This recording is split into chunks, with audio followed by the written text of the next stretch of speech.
I'd like to thank you for joining us today. My name is Heike Johns, Learning and Development Coordinator for the Division of Developmental Disabilities. I will be your host for today's webinar. Housekeeping items before we get started. Everyone muted upon entry. To back up, we suggest that you mute your line. If you have questions regarding today's content, we ask that you put those questions in the Q&A box. Questions will be answered as time allows. However, please know that even whether your question is answered or not, we will compile those into an FAQ document, and that FAQ document will be sent out along with a recording of today's webinar and the presentation.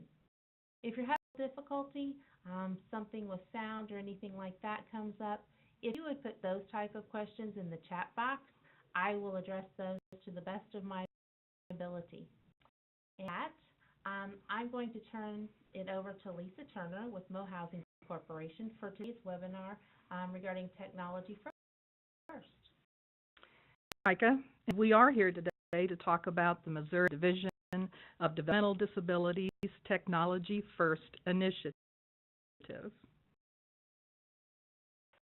Turner and I work for Missouri Inclusive Housing Development Corporation.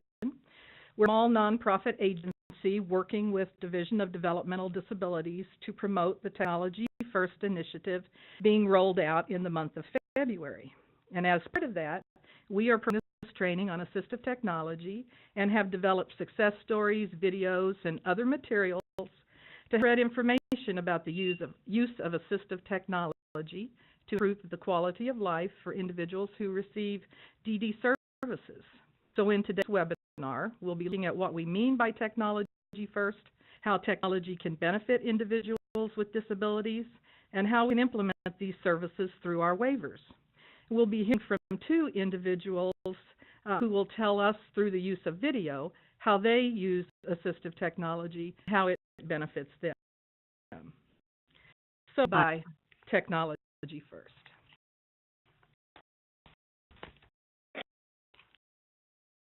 Tech means that the use of assistive technology will be considered first when we're looking at ways to provide a needed support to someone before we consider providing or adding direct staff. So you'll be hearing a lot more about technology first, not only in Missouri, but technology first is really a national movement that's gaining a lot of momentum.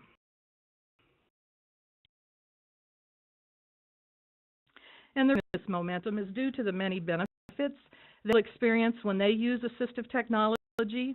And over the past year, my coworkers and I have had the pleasure of visiting with people in different parts of the state who use assistive technology in their daily lives. And these are some of the things that they've told us about the benefits of using technology. Overwhelmingly, people tell us that their quality of life is better, that they're more independent, they feel safe, and that it provides them with privacy and dignity. And that technology can also provide tools that increase health and safety for individuals. For example, it can be used to track whether someone has taken their medications, their sleep patterns are, activity level in the home, and occurrence of different health events. And from those options of tracking individuals' health can be used to pick on trends that might indicate that the person has a health issue going on. For example, someone who usually sleeps well at night is now getting up maybe 4 or 5 times during the night. And so when you see that data, you can start asking questions and trying to figure out why that is. Is the person not sleeping? Are they using the bathroom more frequently? And this is all kinds of data that can be tracked and used to help improve health outcomes for people. Also, healthcare staffing shortage in Missouri, as do a lot of other states. Assistive technology can help us more effectively utilize our available staff. And it's often a less expensive option to providing direct support staff. So talking about when we talk about assistive technology. Now, this is that's in state statute, but basically assistive technology refers to a device or piece of equipment that allows a person to be more independent. It can include assessments to help a person identify the best device for them, and then it also includes training in using assistive technology.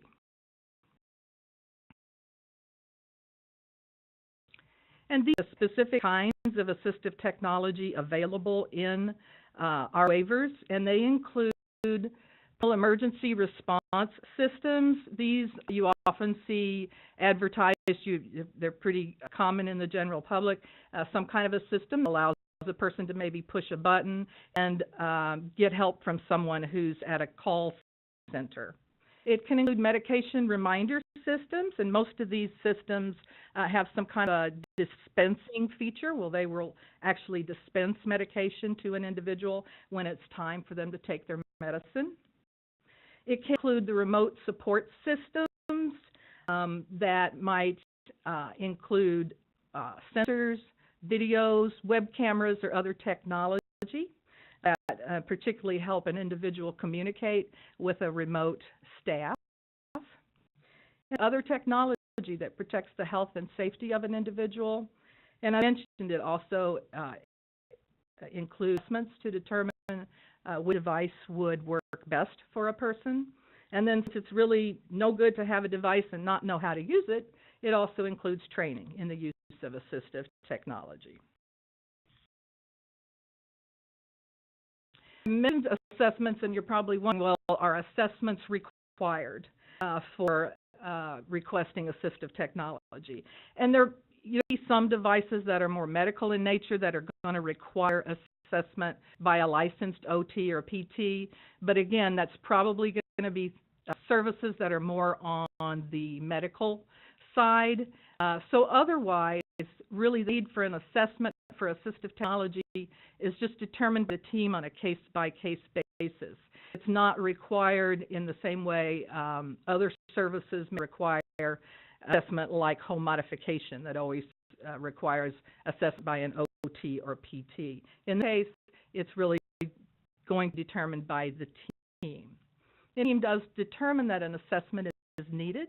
It may be completed by a licensed professional such as an OT or PT, or perhaps a speech pathologist if you're looking at a communication device.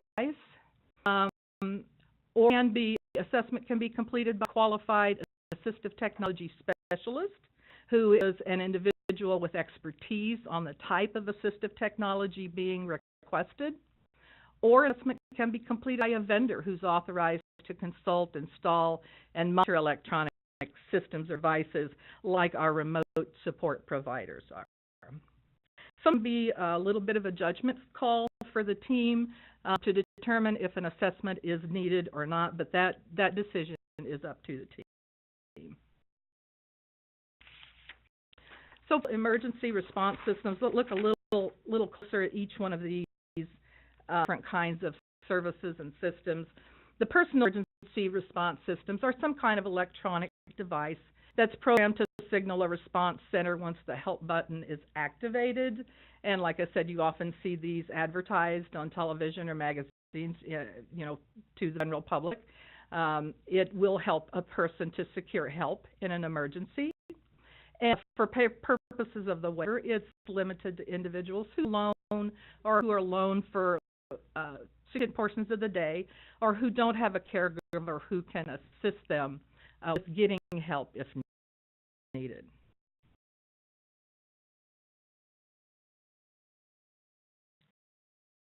Medicator and dispensing systems, these are some electronic device that's programmed to provide a reminder to the person when medications are to be taken.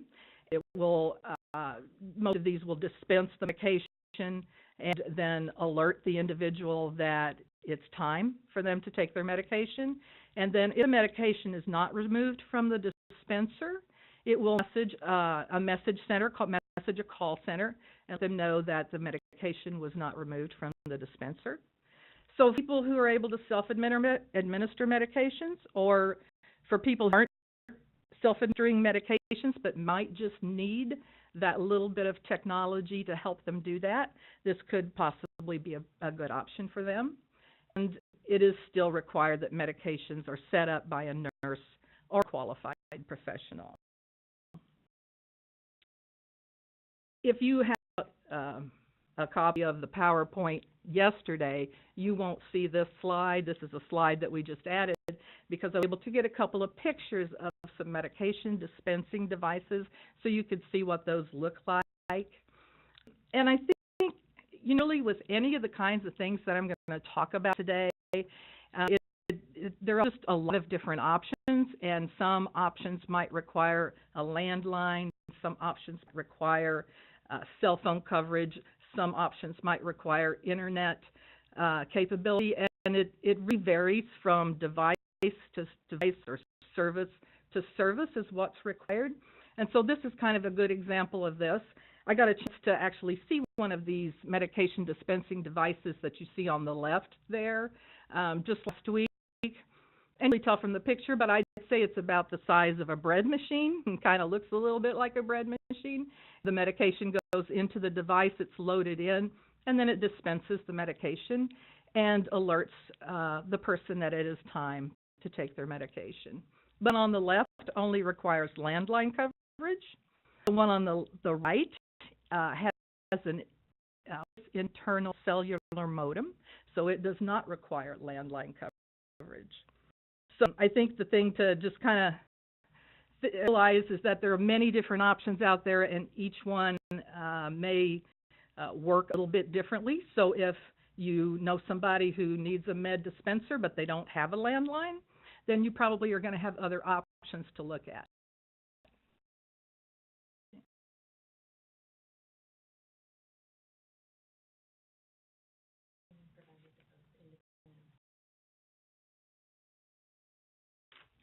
So let's look at remote support systems.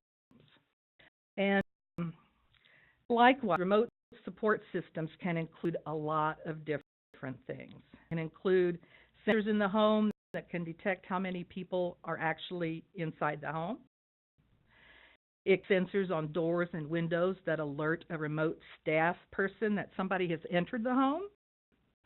It's a web-based camera system that allows two-way communication with remote staff. Or it could be sensors that track wellness information or a person's activities in the home, such as a number of times that they get out of bed at night. It could track their activities, all of those kinds of things. And these systems can be very individualized based on what people actually need.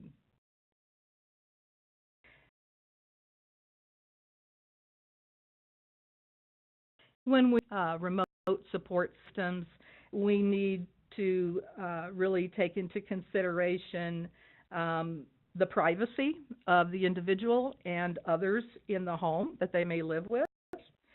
Type of equipment and placement of the monitors or the sensors is really going to depend on the needs and wishes of the individual. This is controlled by the individual, can be turned off as needed, and in your planning process you would plan what would be at that point in time, how you would deliver service if the individual chooses a particular time to turn the system off. That would be part of your planning. Some of these might require internet and some of them may require cell phone coverage. It really just depends on which system is being used. Just a few examples of some other kinds of assistive technology, and this is really a short list. There are many more, and at this point in time, I think we're really only limited by our imagination as to what could be available. With technology we have today, many of these systems or devices are initially, developed for the general public, but they have great potential for use by people who have disability.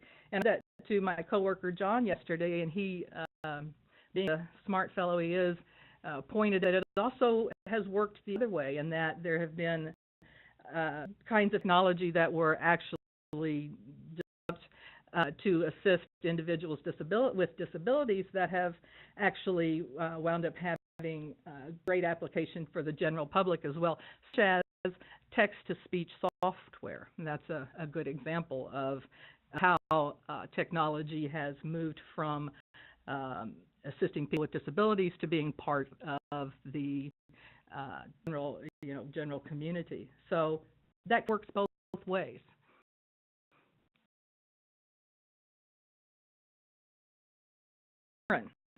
Aaron uses smart technology to be more independent in his home. He uses Alexa to turn on lights, to communicate with others through his through an intercom system, and also to keep his grocery list and to order groceries. He has a video doorbell that allows him to see who's at the door through his cell phone. And he's an example of someone who uses technology that's just generally available to anyone to help him be more independent. Aaron is actually featured on a video that we developed to kick off the Technology First initiative. He talks on video about how technology is a growing field, grows every day, and his goal is to someday buy the home that he lives in from his family, and that assistive technology is really going to allow him to live in his home for a long time. The assistive technology video that I mentioned is going to be available and posted in the near future. We won't look at that one today, but we'll make sure that everyone gets a link to that video as soon as it is disseminated. You might, we're talking a lot about services that are just available to the general public, and how do I get that if I want to purchase that through the waiver? I could just go to Amazon and buy it, but I need to get it through the waiver. And so typically any of our specialized medical equipment, durable medical equipment, those providers can assist with purchasing device like Alexa or something like that, and then you would be able to obtain that from them through the waiver for an individual.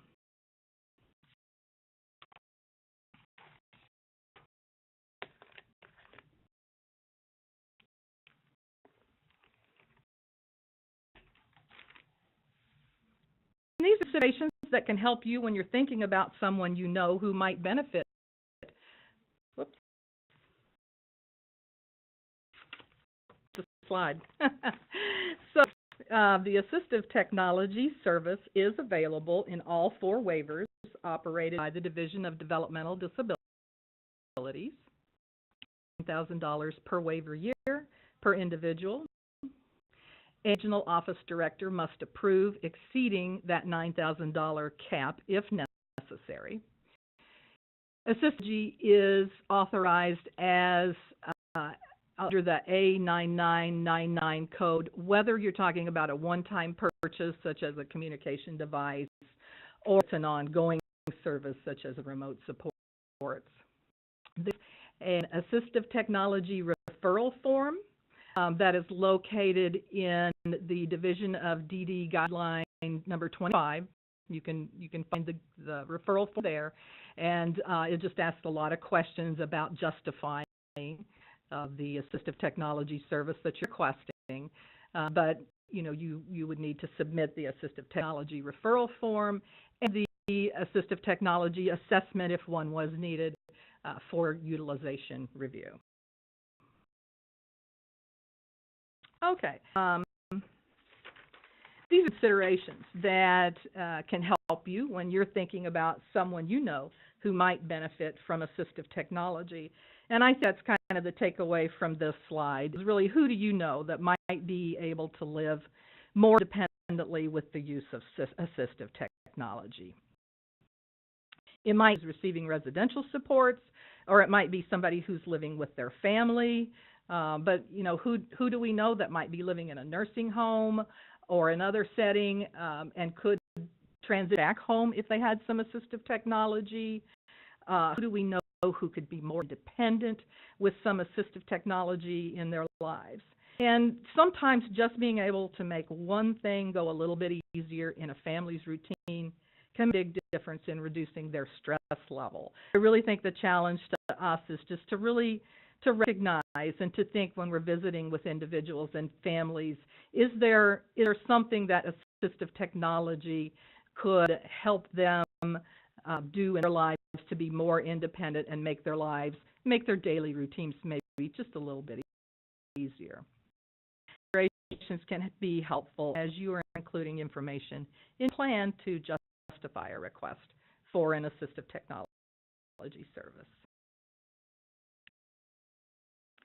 So just a little bit confusing, there are a lot of similarities in the definitions of assistive technology, specialized medical equipment.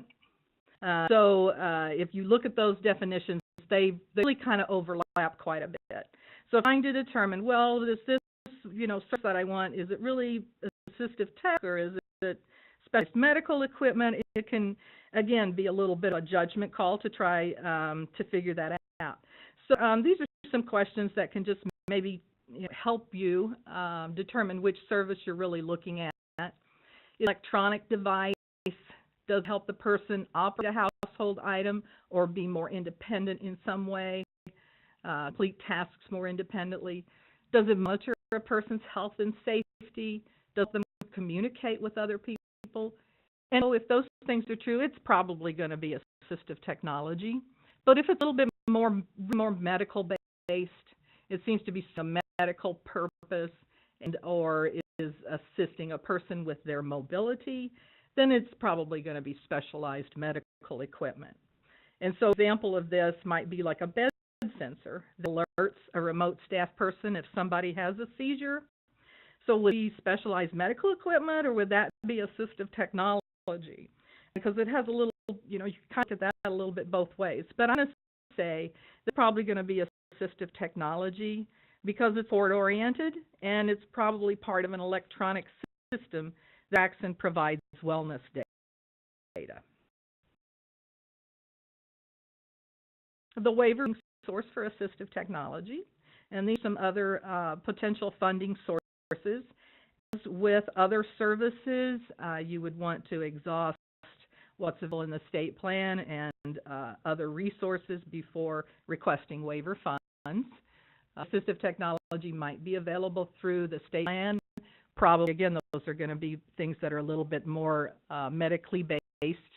IDEA, the Individuals with Disabilities Education Act, does provide some funds for educational related assistive technology for schools. Devices might be available through the rehab or through rehab services for the blind if someone qualifies for their services.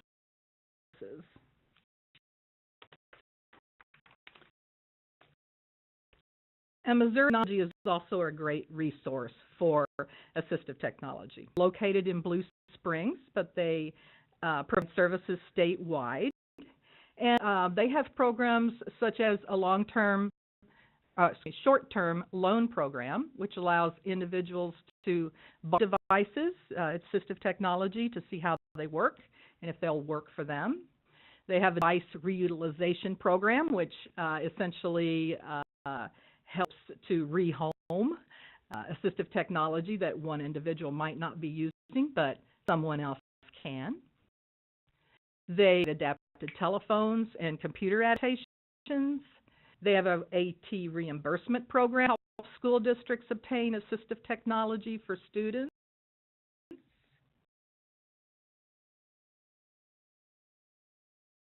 Kids Assistive Technology, their CAT program, which is a funding source of last resort for use of children with disabilities. A Show Me Loan program, which is a financial loan program to help people purchase assistive technology. They also provide training on assistive technology, refer devices and services. And if you've ever been to their thing in Blue Springs, they have a wonderful demonstration site with all kinds of assistive technology that you can imagine that you can go in and hold, use, experience. And it's just a really great resource for individuals in Missouri. Some data the division has on the use of assistive technology, and we just picked one quarter. We picked the last quarter of the last fiscal year, and we wanted to see how many people had actually received some kind of assistive technology service other than remote supports. We were just looking at this data specifically in terms of assistive technology devices, such as a medication reminder system, a communication device, something like that, typically a one-time purchase. And there were 29 individuals in that quarter who received some kind of assistive technology or device, which is less than 1% of all the individuals participating in the Developmental Disability Waiver programs. And services were provided by 7 different providers of assistive technology services.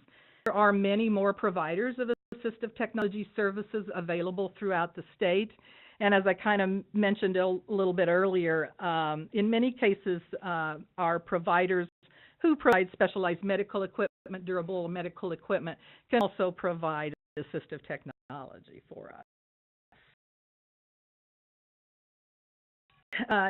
More specifically, just remote supports, and wanted to know how many people were receiving remote supports as part of their support package.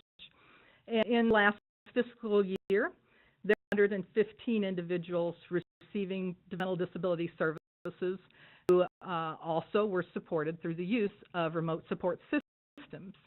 And the range of ages is from children to senior citizens. And, this includes individuals who experience a wide range of developmental disabilities. Again, it's less than 1% of all individuals participating in a DD waiver who are receiving remote support services. And so that's, just to look at this data, it's really why the division feels it is so important to promote assistive technology, because it does really appear to be a very underutilized service.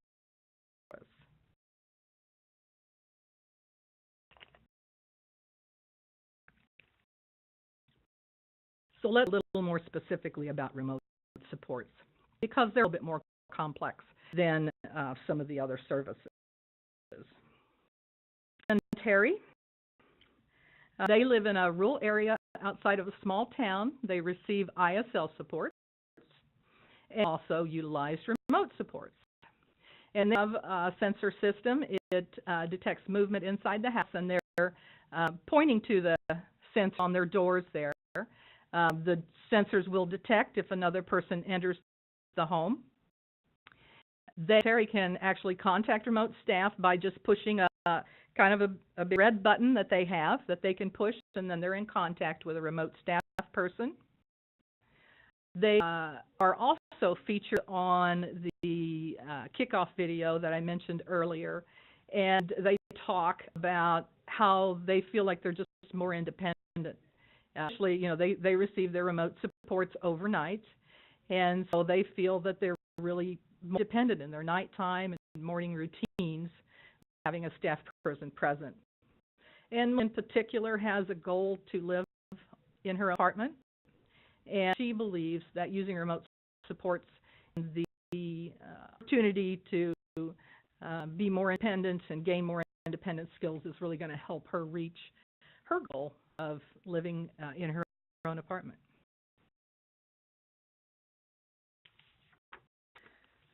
This is Jeremiah. Jeremiah uses a remote support system that has a web camera and a monitor, so his system's a little different than Melissa and Terry's. This system does require internet. Melissa and Terry's sensor system that we just saw does not require internet. It only requires cell phone coverage. At this point, I'm going to let Jeremiah speak for himself. Jeremiah and his mom are featured on this video telling us his story of how remote supports have worked for him.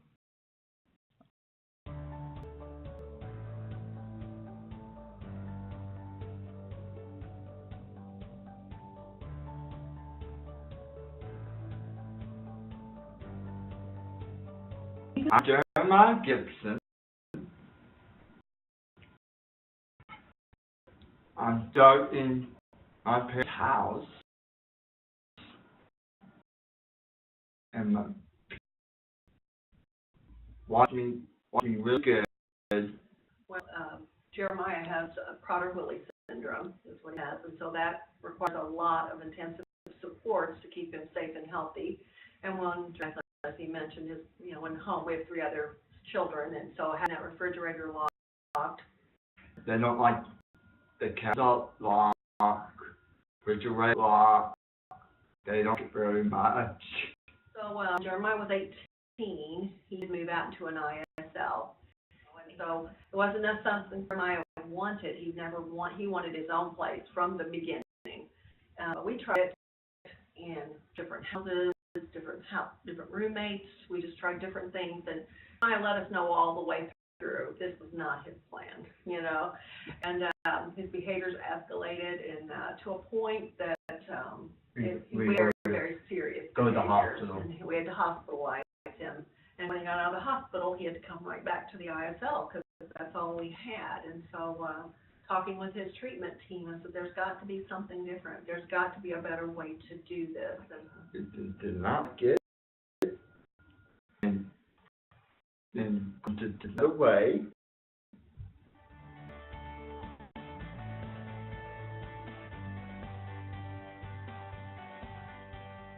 And with video monitoring instead of just sensory monitoring. John likes knowing who's on the other side of the camera, and he knows exactly who's on the other side of the camera. And if they're going on vacation or they're having a new grandbaby or whatever, I mean, they're his friends. There. I have a son. Yeah. Okay. We have the number here for your mother and your father. We have different numbers for both of them, and we'll go out by calling your mother. We both her numbers. If we don't get her, then with your father, we got 2 numbers for him, and we'll call these phone numbers, and we'll have somebody call you back. Okay. You know, if a seizure, the last 3 minutes to call. We have a call down process if something goes wrong, and it's just worked for us, you know. And the freedom that offers Jeremiah, I mean, we have seen, like, we've had no hospitalizations, and we started out with staff from 8 in the morning to 8 at night. They would come in and be physically present with him, get his meds, his meals, and you know, It changed up a little bit. yeah. And so eventually he was doing very, very well, and he wanted more hours by himself. And so then we went from 8 to 12, and then that 4 to 8 again with physical staff present. Until I was 26 years old, he was never physically alone anywhere. You know, completely alone. So it was a radical thing, and my heart, my heart was all those things. What could go wrong? You know, that's every parent's concern. Well, what ifs? And we do so many things because of what if this happens. And we knew Jeremiah would try to leave because he would see if it worked. Jeremiah was sick in the night. We've had light strikes on the building. And seizure. He had a seizure one night. He had somebody break into his apartment one night. We've had it all, and the system has worked. It's worked well. You like it? I like it. I'm lonely myself. I have roommates. I don't have to argue with my roommates. I don't have to fight. I have to share. That's what it's about.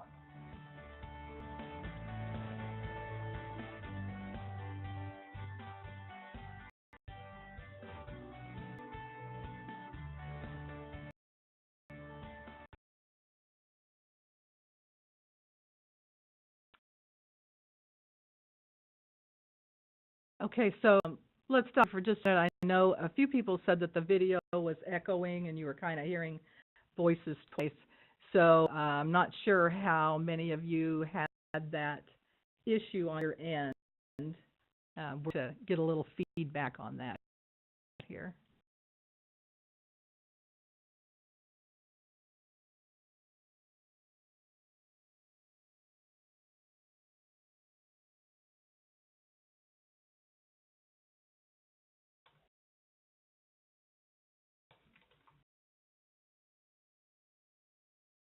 You did, and some of you didn't. Okay. I was able to turn the phone down and my computer up, and it worked. worked fine. Maybe what's going on, maybe people are hearing it through the computer and phone as well? I don't know. You just need to hear and listen to the phone. Okay, so we will show one more video towards the end. So we'll kind of remember that you're really going to have a better experience on the video if you mute the video on the computer and listen to it on your phone. Okay, we're able to at least hear what Jeremiah and Sue were saying. One of the most poignant parts of that video to me is when Sue talks about, you know, Jeremiah was never alone until he was 26, 27 years old. I just imagine, you know, having an opportunity to spend any time alone until you're of that age. So Jeremiah's expression of joy, how much he loves his remote support system and how much it benefits him. So Jenna's mom talks a lot about the fears that she had about what could go wrong with using a remote support system. And knowing that you can trust the system in case of something like a power outage is really important. Safety is a priority in remote support systems, and backup systems are required to be in place. And the requires that the provider must have a backup system, such as a battery or generator for electronic devices in place at the monitoring base and at the individual's home as well. So both settings, where the person lives and where the call center is, has to have some kind of a backup system in case of power outage. Then the person must also have backup procedures for a system failure, such as a prolonged power outage, fire, weather emergencies, other individuals' medical issues, other emergencies. All of that needs to be planned for and well documented in the individual's plan. And in emergency situations, monitoring staff will call 911. Remote support systems, they're a great option for a lot of people, but they're not necessarily for everyone. And it's really important to make sure that we're assessing the risks involved to ensure that we are choosing and designing supports that will work for the person. So the plan team has to complete a risk assessment when considering remote supports. Safety and security questions around assessing and planning for the risk are available in the ISP guide. And the great about remote supports is that they can be individualized to the level of support that the person needs.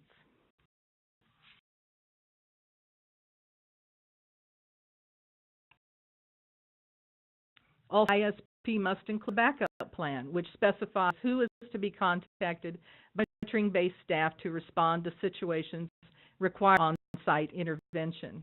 The backup plan can include natural or paid supports. So, for example, if the individual is receiving ISL services, and in that case, the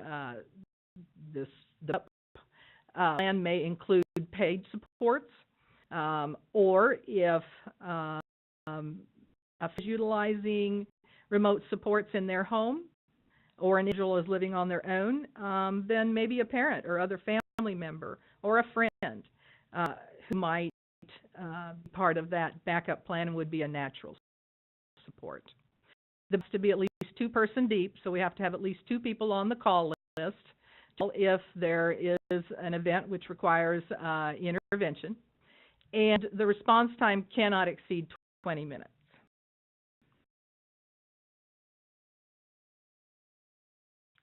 Supports can be used, as I've mentioned several times, in conjunction with individualized supported living services or waiver services such as personal assistance, self-directed services, or individual skills development.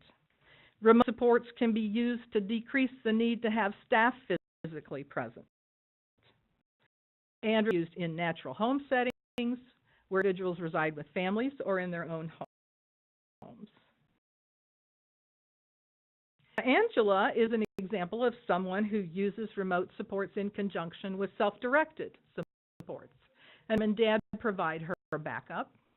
She has sensors on the doors and windows like ones we saw pictures of earlier.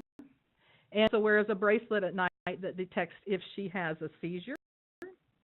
And her mom are also featured in our kickoff video that I mentioned earlier, and she speaks very eloquently about the freedom that she has by living in her own home.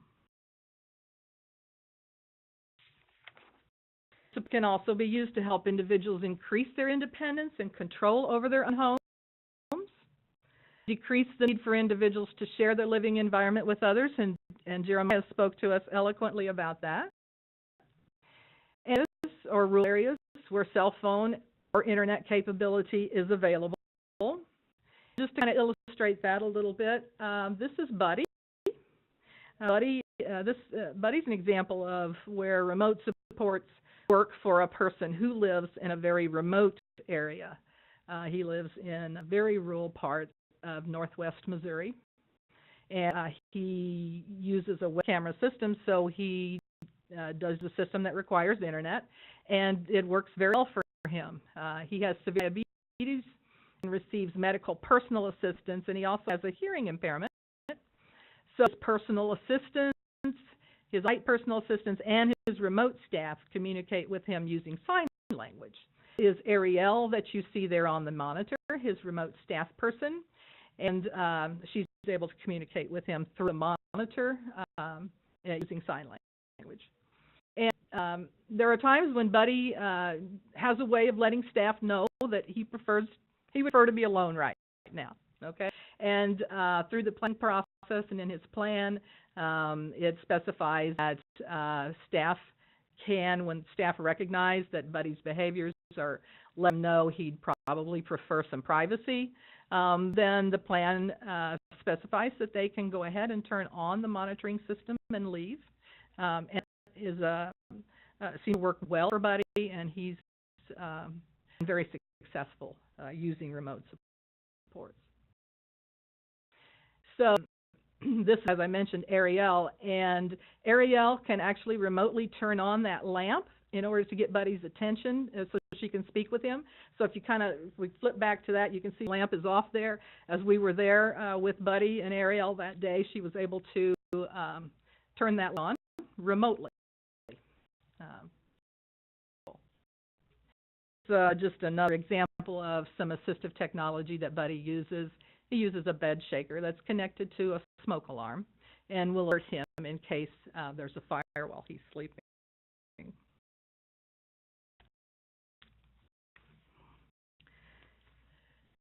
To be clear in saying that remote supports are not a system designed to surveil someone, are a system designed to use technology in place of on-site staff.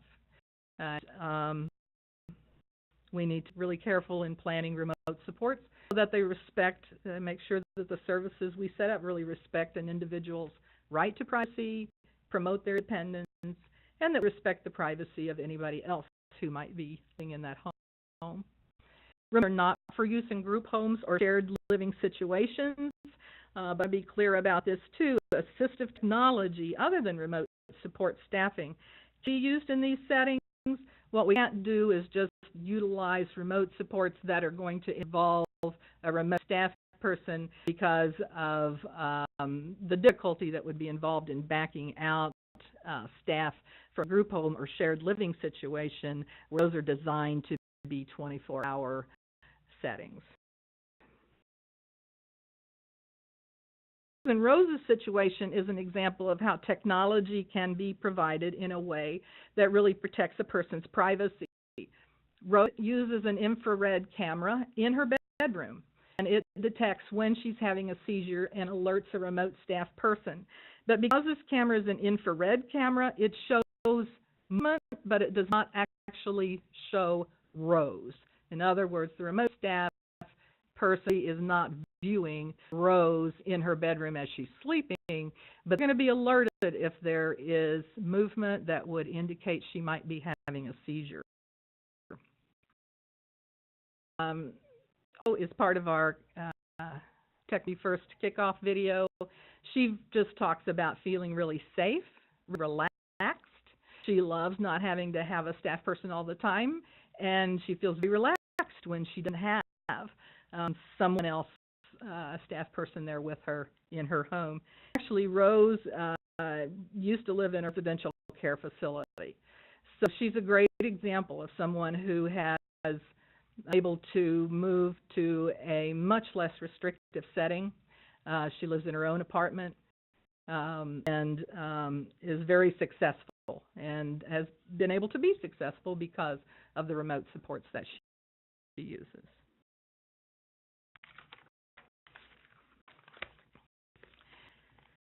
This is a chart that shows the providers that are currently contracted to provide remote supports in Missouri. You'll be familiar with the fact that in the past we had 3 remote support providers, but we now do have 4. Smart Care is a newer agency. And this chart just shows the differences in how the different services are provided by the different providers. They're a lot the same in many ways, but they also have their own unique features, and each one's a little bit different. For example, Rest Assured provides the web cameras, whereas Night Owl Together Tech have the sensor systems that we showed pictures of earlier as well. Also, Rest Assured has a 2-part billing process. If you look at the rates, their services are authorized both through the technology piece and also as personal assistance group. And you can see that each provider bills just a little bit differently. For example, if you look at who runs the remote system, Smart Care does not provide a call center, and so the monitoring is going to be provided by either a community-based provider or a family member. So how each system works is a little bit unique to that system. What technology is required may vary, as I've kind of mentioned several times as we've been talking this morning. So I'm just going to say, you know, I'd get myself in big trouble probably if I tried to explain all of the services and how they work and the differences. But I'm just going to say, you know, recommend that you the remote support providers for more specific information about how their services work, and their contact information is right here. And I have explaining all the ins and outs of their services, and I do recommend that you speak with them if you're interested in learning more about assistive technology or considering using it possibly for an individual that you work with. All right. Talk about how we plan for remote supports. Process pretty much like other services. The team's going to identify that remote supports might be an option for an individual. You're going to discuss those options, evaluate which type of remote support is going to work best for the person. Once the remote support entity is selected, you're going to complete a risk assessment, as mentioned earlier. And the ISP will need to be amended to include a statement that justifies rationale for remote supports, how it benefits the person, how it assures their health and safety, promotes independence, all of that kind of information to justify the service in the plan, and verification that the risk assessment was completed and reviewed by the planning team. The ISP also needs to include a description of the equipment that you're going to be using, how it works, the features, where it's going to be located in the home, that the individual and family know about it, how to use it, how to turn it on and off. Needs to be a detailed backup plan. Event of system failure, that needs to be in your plan. The ratio of staff who will be remotely monitoring the individual needs to be included. And ensure of the emergency backup responder plan in the event that someone needs to actually respond and to the individual's residence.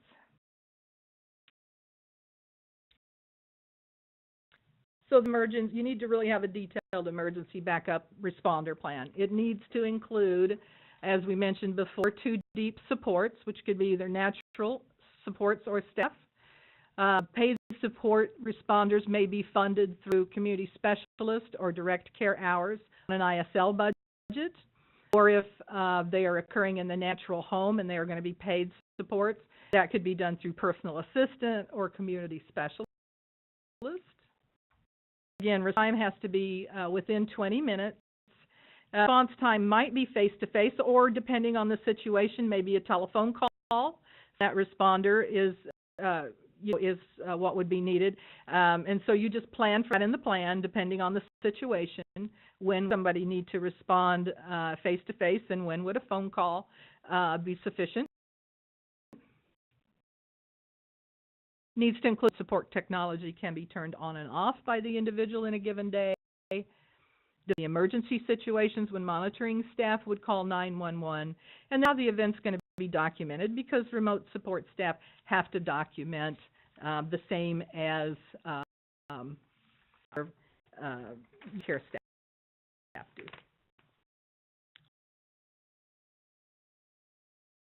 And so individual and guardian have signed the plan.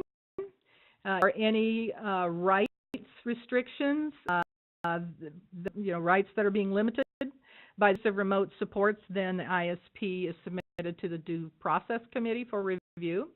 And then once that's completed, the ISP and the AT referral form that I mentioned earlier are sent to you are requesting remote supports and the backup service. And the support coordinator then will draft authorizations for the remote support service and any other services that are being provided.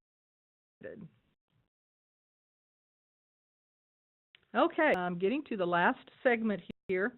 We want to talk specifically about some information that's probably going to pertain most to the ISL providers who may support individuals who also receive remote supports. And this was just some additional data that we looked at about remote supports and how they're being provided. In fiscal year 2018, we had 12 providers of ISL services who were ISL supports in conjunction with remote support system, and 19 providers of other waiver services such as personal assistance and individual skills development who were providing services also in conjunction with a remote support system.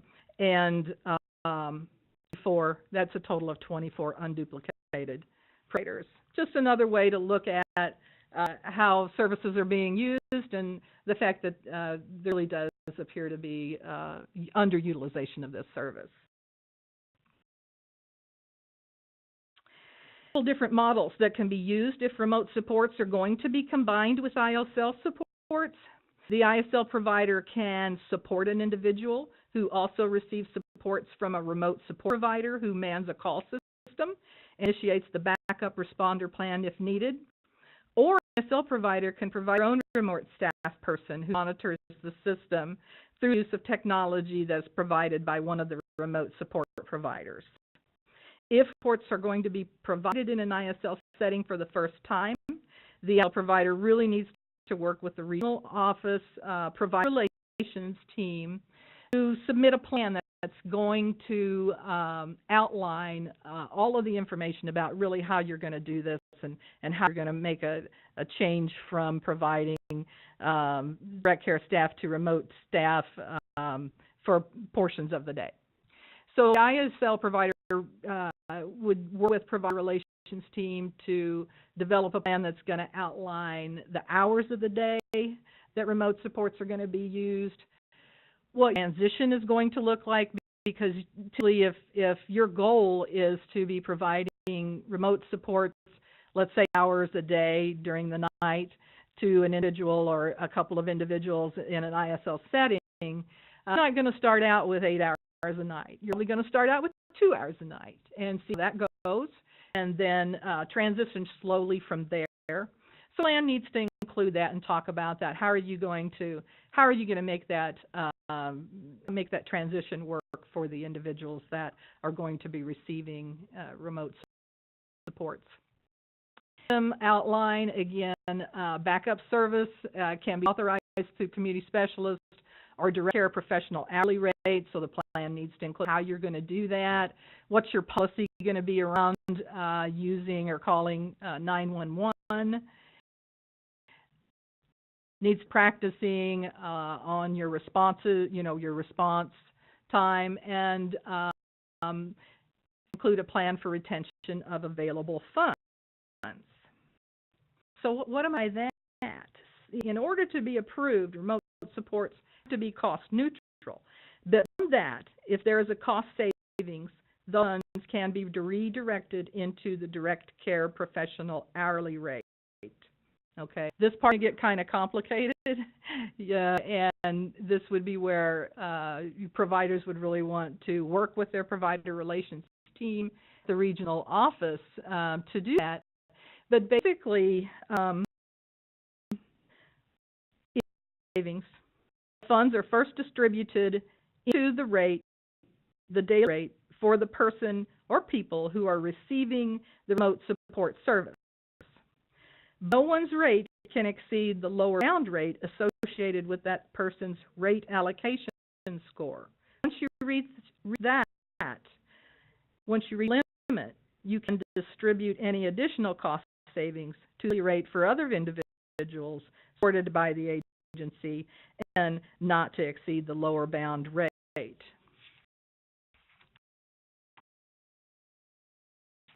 So, basically, the way you do this, after a remote support provider is chosen, then the cost for the remote supports is calculated.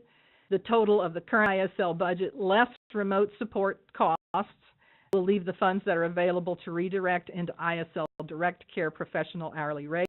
If for some reason the remote supports don't work for that individual or individuals, if they're not successful, then the direct care hourly rate would have to go back to the original rate.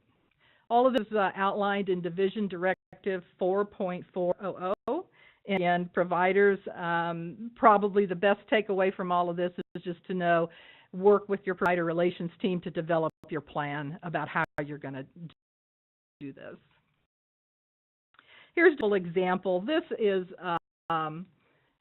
based on an example of 3 individuals living together.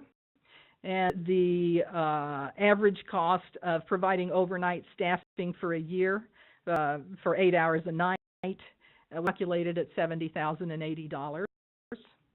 Agency A is an agency that bills both for technology and personal assistance group. As I mentioned, one of our remote support providers bills services. And then Agency B is actually an agency that bills for a monthly rate of service. That's just 2 different examples. The savings, after you subtract out the costs for the remote support agency, can be used, again, that what you see is your bottom line there, what you have left, to increase direct care professional hourly rate for staff. And I think the good thing about that is if providers are able to recruit and retain good staff, then that's a good thing for everybody. Okay, Ronnie. Ronnie, someone that I had the pleasure of meeting and filming his story. And we're going to end with letting Ronnie tell you about how remote supports have helped him make his dream come true. After this video is over, we will wrap up, come back for a wrap up, but this is going to be, we're getting pretty close to the end here. So let's listen to Ronnie.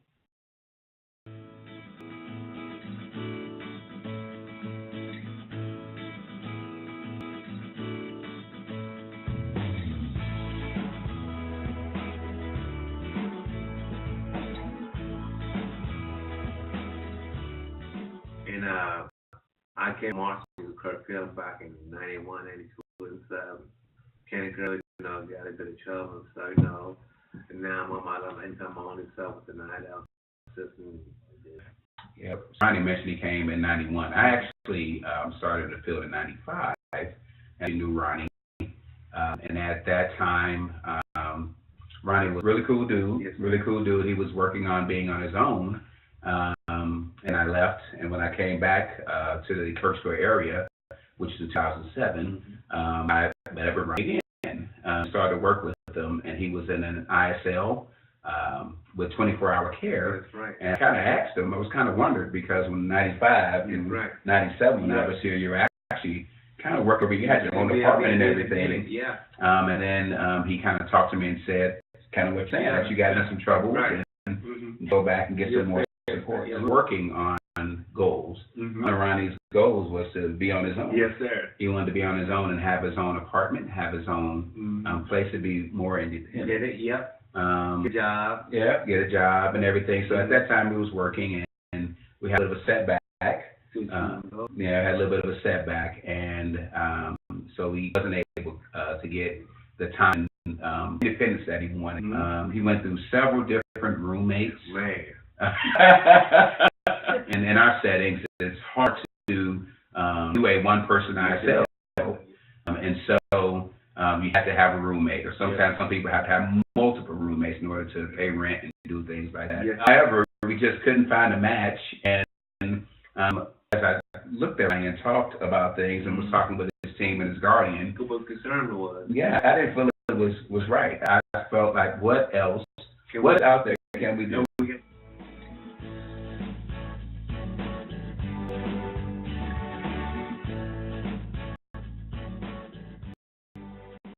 Each window has like a little sensor. The way to describe it, night owl service would be like a security system. Yes.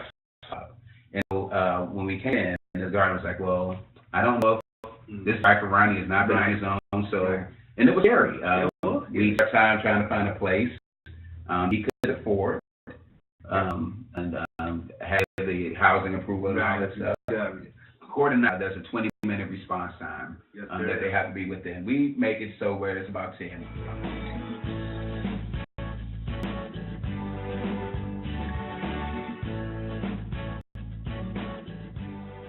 I remember that first week I got a call about 21 o'clock in the morning, and it was Ronnie. And I said, hey, Ronnie, what's going on? I'm sitting up, and I'm thinking something's going on.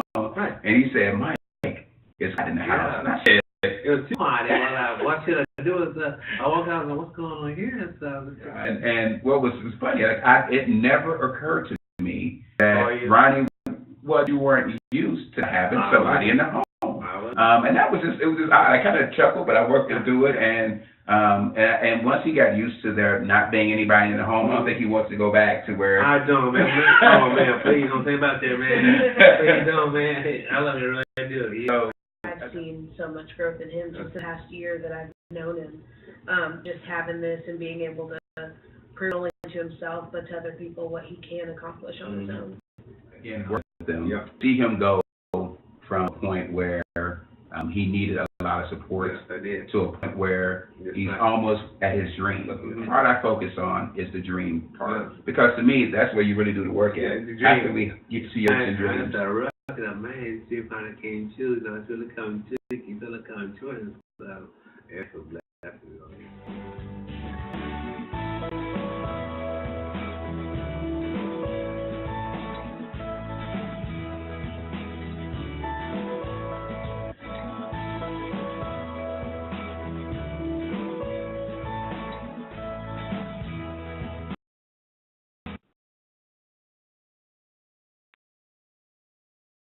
Okay, I think Johnny does an excellent job of just pointing how important the use of technology is to him, and how much it's changed his life, and how he really able to make his dreams come true through use of assistive technology. And so, again, I think the challenge to all of us is just to keep in mind, think about individuals we know, and maybe think about supports a little bit different way than we have in the past, and to keep technology truly in the forefront of our mind when we are talking with individuals, visit them in their homes, and let's have having an open mind about what could maybe help this person achieve their dreams and be more independent.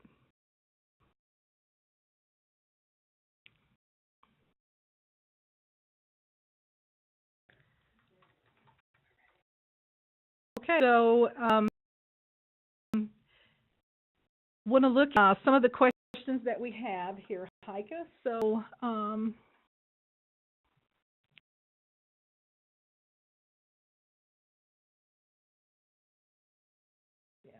asking about, do you need 2 beds for assistive technology like you do SME? I believe so. I have not seen anything that tells me that you need to have more than 1 bed, but that's something I want to research and make sure that I give you the correct answer on. So we're going to include that in our frequently asked questions.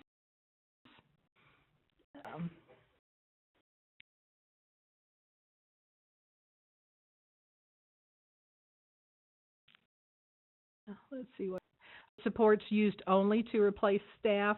I mean, a lot of times when we use the term remote supports, that's probably what we're talking about, is using technology rather than staff. But some of these technologies are really used to alert a staff person. And so you can use something like, let's say, one of the questions I think is about a bed alarm to gather information about how often an individual gets up throughout the night.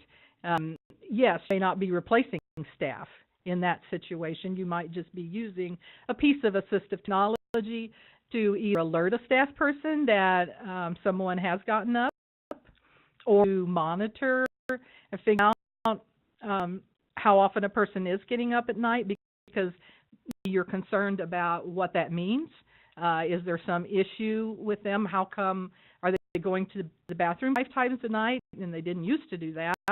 What's going on? So yes, you can use assistive technology to help gather information about a person's activities, even if you're not replacing a staff person. In that case, it's just going to be assistive technology.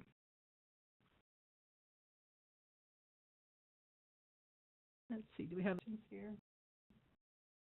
Oh, technology, is that provided to both individual and staff? And yes, I would say that you're going to want to ensure that staff and the person are both trained so that they know, staff are aware of how a device works, and to use it, and to assist an individual in accessing their device. Somebody's asking about the 4 waivers. It's covered under all 4 waivers, all of the community support, partnership for hope, comprehensive, all waivers.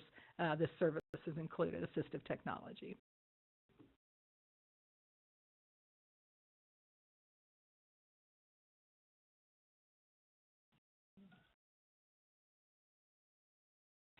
Some of assistance is desired to help select what technology may support an individual. Some of the waiver funds pay for provider services to help identify, train on the use of it. I'm not sure. That's one of them I'm going to check on and research to see if that's possible.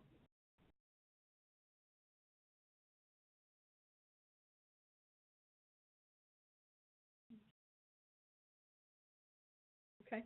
Some of the contact information for those remote support providers is here, and I can send it to anyone who would like for me to as well. The people are access the PowerPoint, right? Okay. We will have a recording of this webinar, the presentation, and the questions compiled. And when all of those are available, there will be a division email blast that is sent out notifying you that those are available, and it will have the links to each of those. If you are not signed up to receive the division email blast, if you will go to dmo.gov, Developmental Disabilities, it will take you to the DD homepage. On the right side of the screen, below the navigation bar, you will see a rectangle, and in that, if you'll click on that, it says email updates or email blasts, something to that effect. You'll click on that, that will take you to the registration process so that you will receive all the division email blasts that go out. You can also check back on our webinar page. That on the DD homepage, it will be the last bulleted item on the right side of the screen for webinars. It will give you, you'll be able to find the upcoming webinars as well as the previous webinars and the contents that were associated with those webinars.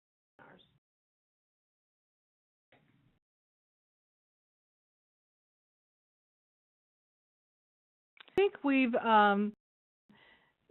looked at the questions that we have, and like I said, and Heike said, we'll be making thoroughly answered on our frequently asked questions. Go ahead and wrap up.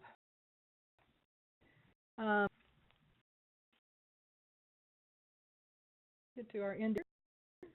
Here we go. Okay, we're going to be providing information on assistive technology to individuals, guardians, families, telling them to contact support coordinators if they have interest and or questions. So it's great that you were able to attend today if you're a support coordinator, because you'll be able to help provide information to families and to try to make that job just a little bit easier for you. One of the things we have developed is a remote support handout. It's not posted yet, but it will be posted soon. It's just a one-page handout. It's pretty simple, and it's really designed for support coordinators to give to families to really kind of help start the discussion. You know, just give you a starting point in working with families and talking about remote supports and what they are. And then it also lists all of that contact information for the remote support providers as well.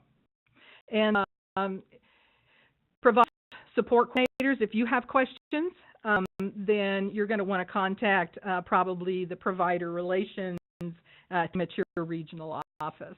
Then also this is contact information for myself and my coworkers at Mo Housing. We're available to help provide training to your agency, and also to individuals and families that you support. We can help you get connected with providers, help you get connected with resources. No, I certainly don't consider myself an expert on assistive technology. What you've heard today is basically what I've been able to learn over the last few months, and so I don't consider myself an expert, but I am certainly willing to help you in any way that I can to explore assistive technology and find the resources and answers and solutions looking for as you're working with the individuals that you support. And I hope that we have been able to pique your interest in assistive technology today, and that you will begin to think about the use of assistive technology for the individuals that you know who might possibly benefit from it. So please don't hesitate to contact me or one of my coworkers if you have questions, or we can be of assistance to you. Perfect. Waiting for that email blast to come out, and then you will have access to today's materials. Thanks for attending.